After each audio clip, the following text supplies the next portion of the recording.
শৈলপ্রপাতে এসে হাতটা ভেঙেই ফেললাম। আসসালামু আলাইকুম, কেমন আছো তোমরা? আশা করি তোমরা সবাই ভালো আছো। আমি আল্লাহর রহমতে ভালো আছি। আজকে আমরা যাচ্ছি শৈলপ্রপাতে। শৈলপ্রপাতে যাওয়ার সময় দেখবা পাহাড়ের ভিতর দিয়ে এঁকে বেঁকে গেছে এই রাস্তার দুই ধারে সবুজ প্রকৃতিতে ঘেরা। আর এই সবুজ এরকম ঘেরা দৃশ্য মনে হয় যত দেখি ততই মুগ্ধ হয়ে যায়। শৈলপ্রপাতে চলে এসেছি আর দেখো এখানে সবাই মিলে গোসল করছে আর আমিও গোসল করব। তো চলো আমিও গোসল করার জন্য আগাই।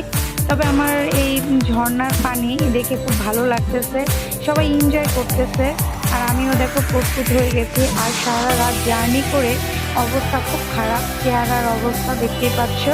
তো এবার কিভাবে নামবো সেই পজিশন যাচ্ছি আর দেখো নামতে গিয়ে পড়ে গিয়েছি, হাতটা মনে হয় ভেঙেই গেল। বলতেছিলাম হাত তো ব্যথা করতেছে, কি হলো?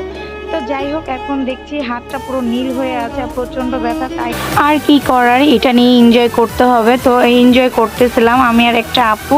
তো আর এই ঠান্ডা পানিটা ধরবো না, ছুবো না, এটা কি হয়? আর এই পানিটা ধরলে একদম ফ্রেশ হচ্ছে লাগবে, কারণ এত ঠান্ডা আসলে কি বলবো। আমি একটু গোসলই করে নিচ্ছি।